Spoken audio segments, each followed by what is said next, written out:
Sebagai seorang perancang pengajaran, mungkin Anda sudah pernah mendengar akronim EDI, sebuah model yang sangat umum dan diterima secara luas untuk merancang pengajaran. EDI adalah singkatan dari nama tiap tahapan yang ada di model tersebut. Secara sistematis terdiri dari kegiatan menganalisis atau analyze, merancang atau design, mengembangkan atau develop, menerapkan atau implement, dan mengevaluasi atau evaluate. Model ini menjadi pondasi untuk model-model perancangan pengajaran yang lain. Substansi asli dari EDI adalah luaran dari setiap tahapannya mengarahkan dan menentukan tahapan berikutnya secara sekuensial dan urut. Seperti pendekatan waterfall pada rekayasa perangkat lunak. Pendekatan EDI yang semacam ini telah menuai banyak kritik yang kemudian menghasilkan banyak model-model alternatif.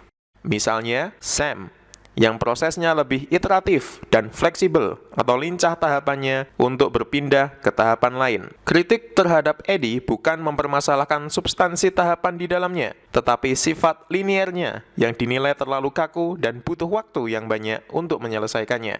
Kurang lincah. Tapi sebenarnya, EDI tidak harus sekaku seperti apa yang ada pada substansi orisinalnya.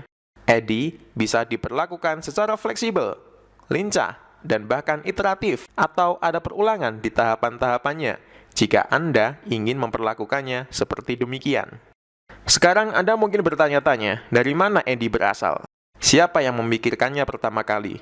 Kapan model ini mulai banyak digunakan atau mengawali debutnya? Ada yang percaya bahwa pada saat itu ada seorang perancang yang tiba-tiba menggunakan EDI begitu saja dan menyebar hingga seperti saat ini yang kita gunakan.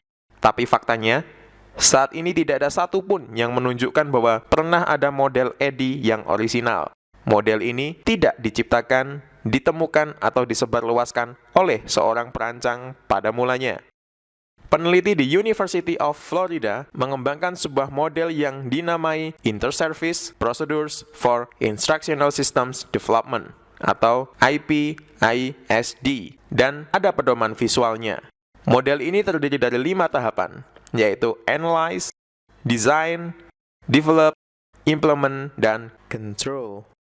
Meskipun model ini sepintas sama dengan EDI, tapi model ini bukanlah sumber atau asal-muasal akronim EDI. Penggunaan label EDI berkembang secara informal di dalam praktik penggunaannya oleh banyak perancang dari waktu ke waktu. Sangat alami. Model EDI tersebar secara luas dan ditularkan dari mulut ke mulut atau perbincangan antar perancang. Jadi, penamaan EDI lebih ke penamaan tidak resmi atau colloquial term untuk urut-urutan atau tahapan sekuensial proses perancangan pengajaran yang dapat diterima secara umum atau commonly accepted. EDI bukanlah model yang terlalu mengikat dan detil seperti model Dick and Carey, CAM, Backwards, atau SAM. Mengapa? Karena EDI memang benar-benar tidak menyediakan penjelasan yang lengkap untuk setiap tahapan di dalamnya.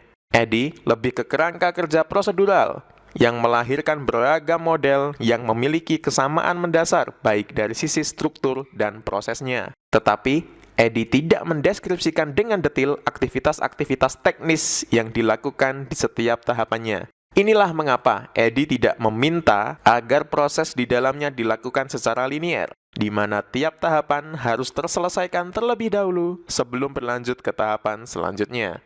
Alur kerja EDI bisa lebih fleksibel, lincah, dan iteratif, dan variasi model yang lain akan menunjukkan bagaimana EDI bisa dieksekusi dengan alur kerja seperti itu. Memang benar adanya bahwa penamaan akronim EDI menyebabkan seolah-olah tahapan-tahapan di dalam EDI terjadi secara linear. Pertama, kita menganalisis, lalu merancang, mengembangkan, menerapkan, dan pada akhirnya kita mengevaluasi dengan tahapan yang runtut. Saya tidak menyarankan bahwa Anda harus menyelesaikan setiap tahapannya sebelum melanjutkan ke tahapan berikutnya dengan urutan yang kaku. Atau, saya tidak menyarankan bahwa tahapan EDI tidak bisa dilakukan secara paralel. Saya sarankan bahwa EDI bisa dieksekusi secara paralel dan fleksibel. Anda akan menemukan dalam praktiknya bahwa proses yang paralel tersebut secara alami akan Anda rasakan ketika merancang pengajaran. Ya, selayaknya seni dalam perancangan.